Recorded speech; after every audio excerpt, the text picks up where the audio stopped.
The highway stretched endless, a ribbon of asphalt slicing through Oregon's rugged coast, where the Pacific roared like it held secrets older than time.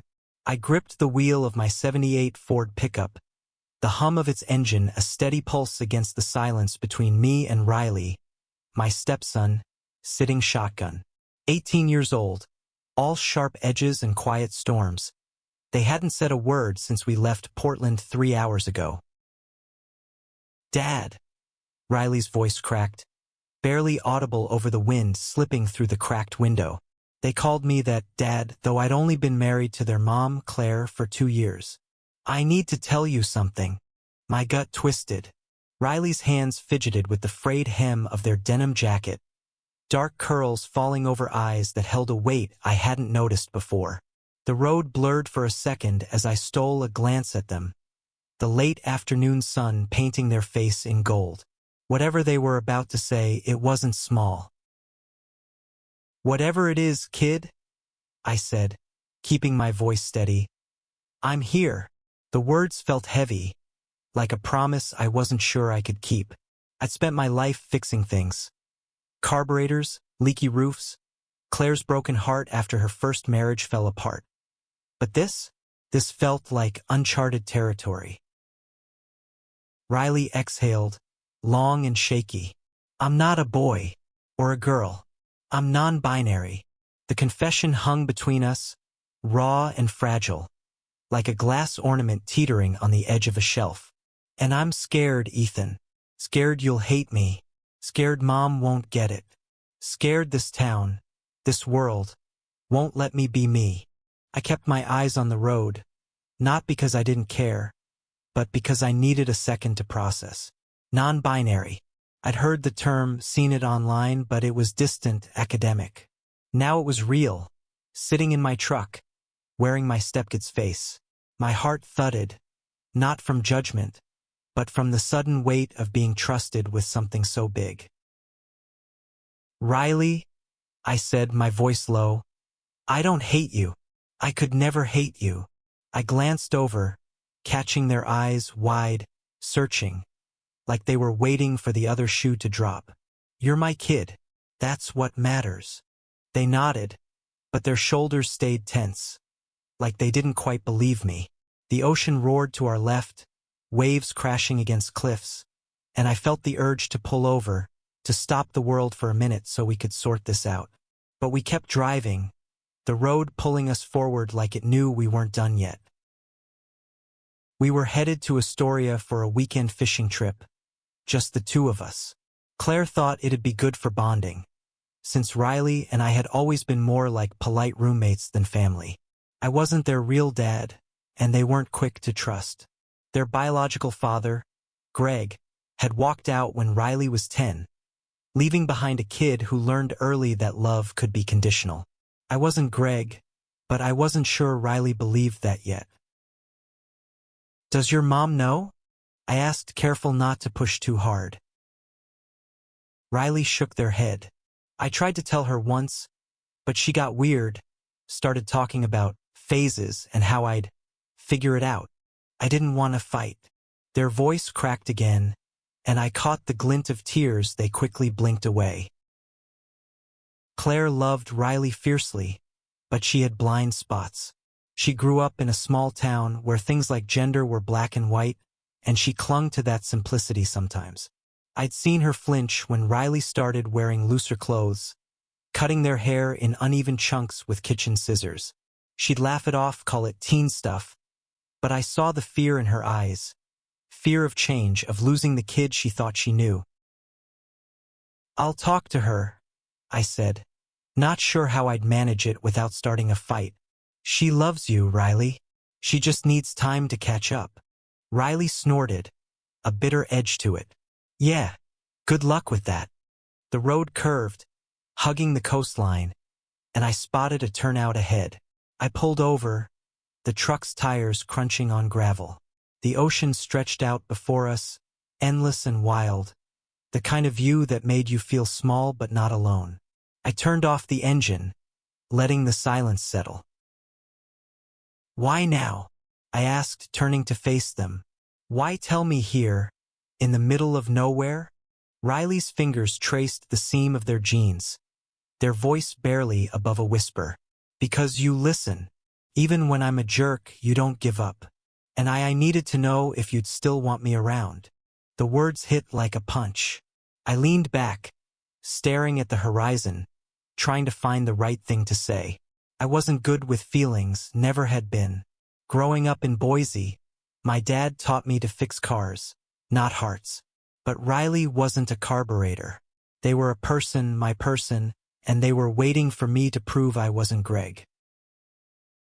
Riley, I said, my voice rough, you're stuck with me, no matter what. You could tell me you're from Mars, and I'd still be here, hauling you to fishing trips and eating your terrible campfire eggs. They laughed, a small, shaky sound, and it felt like a victory. Then, slowly, their hands slid across the seat, fingers brushing mine. I froze not because it was wrong, but because it was the first time Riley had reached for me. I curled my fingers around theirs, holding on like I could anchor them to this moment, to this truck, to me. The next morning, we woke to the smell of salt and pine, camped out in a clearing near Cannon Beach. Riley was already up, poking at the fire with a stick, their face softer in the dawn light. I watched them from the tailgate, coffee mug in hand, wondering how long they'd been carrying this secret.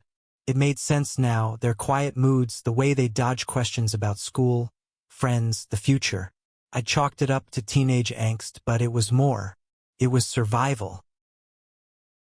You sleep okay? I asked, joining them by the fire. They shrugged.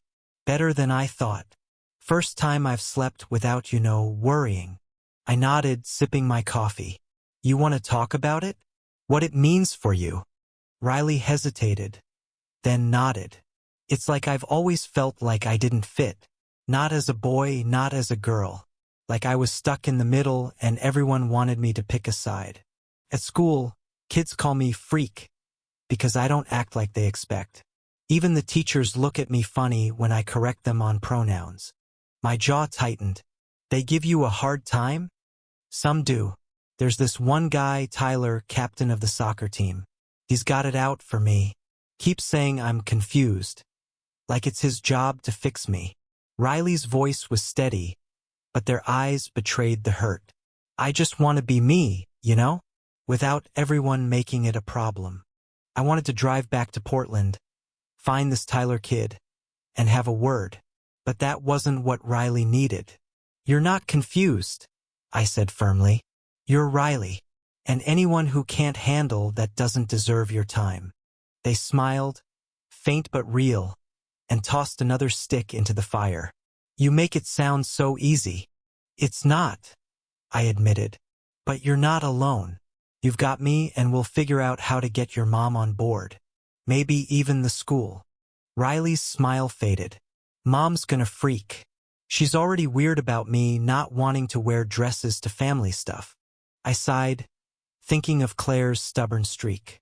She'd come around, I told myself, but it wouldn't be smooth. She loves you, I said again, more to convince myself than Riley. She's just gotta learn how to show it right.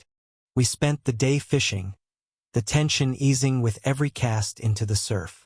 Riley laughed when I tripped over a rock, and I teased them about their terrible bait-tying skills. For a few hours, it was just us, the ocean, and the kind of peace you can't find in a city. But I knew the real world was waiting, and Riley's truth wasn't something we could leave on this beach. Back in Portland, I broached the subject with Claire over dinner. Riley was at a friend's house, giving me a chance to test the waters. The kitchen smelled of roasted chicken, and Claire was humming as she set the table, her blonde hair pulled back in a messy bun. Claire, I started, keeping my tone neutral. Riley told me something on the trip, about who they are. She froze, her hand hovering over a plate. What do you mean, who they are? I took a breath. They're non-binary. It means they don't identify as a boy or a girl. They've been figuring this out for a while, and they're scared to tell you. Her face tightened. a mix of confusion and defensiveness. Non-binary? Ethan, that's not a thing. They're just confused, going through a phase. You know how kids are. They're not confused, I said, sharper than I meant. They're Riley, and they need us to support them, not dismiss them. Claire set the plate down hard, the clink echoing in the quiet kitchen. Support them? Ethan, I love Riley, but this is too much. What's next? They'll want to change their name, their body? I can't keep up with this. I reached for her hand, but she pulled away. Claire, they're still your kid. They're not asking you to understand everything overnight. They just need to know you're in their corner. She shook her head, eyes glistening. I don't know if I can do that. Not yet. The conversation ended there, with Claire retreating to the bedroom and me left staring at the cooling chicken. I knew she'd need time, but Riley didn't have the luxury of waiting. They were already fighting a world that didn't always make room for them. The next week was a storm.